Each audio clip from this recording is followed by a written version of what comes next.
Hello everyone, আশা করি তোমরা সবাই খুব ভালো আছো। আমিও ভীষণ ভালো আছি। আজকে চলে যাব নিউ টাউনে হ্যান্ডিক্রাফট মেলাতে। জানো তোমরা সবাই, শীতকালে প্রত্যেক বছর হয় এই মেলাটা, তো এবারও হচ্ছে।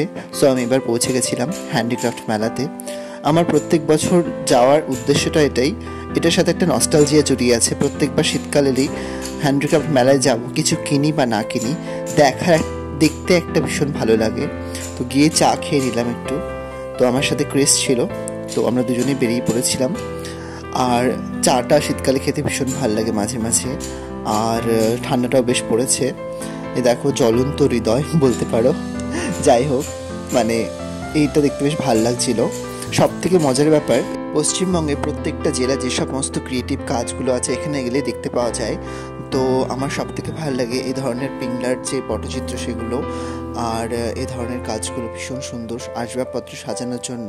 কিন্তু যেহেতু আমার ফ্ল্যাটে সেরকম জায়গা নেই, তাই আমি কিনিনি খুব একটা কিছু, কারণ রাখার জায়গা নেই। তো আমি এবার চলে যাব। এ দেখো কি অপূর্ব মানে বানিয়েছে, কুলোর মধ্যে এরকম মা দুর্গার পটচিত্র, জাস্ট অসাধারণ। প্রত্যেকটা কাজ দেখলে সত্যি চোখ ধাঁধিয়ে যায়, মনে হয় সব কিনে নিই। লাস্ট ইয়ার গয়নাবুড়ি কিনেছিলাম, এবারও দেখলাম কিন্তু কিনিনি, কারণ লাস্ট ইয়ার কিনেছিলাম সেটা কোনো মানে যেহেতু খুব ডেলিকেট হয়, মানে খুব নরম হয়, তাই জন্যে ভেঙে যায়। তো আমরা এরকম ক্রাফটের জন্য কিছু পাখা এবং এরকম কুলো কিনে নিল।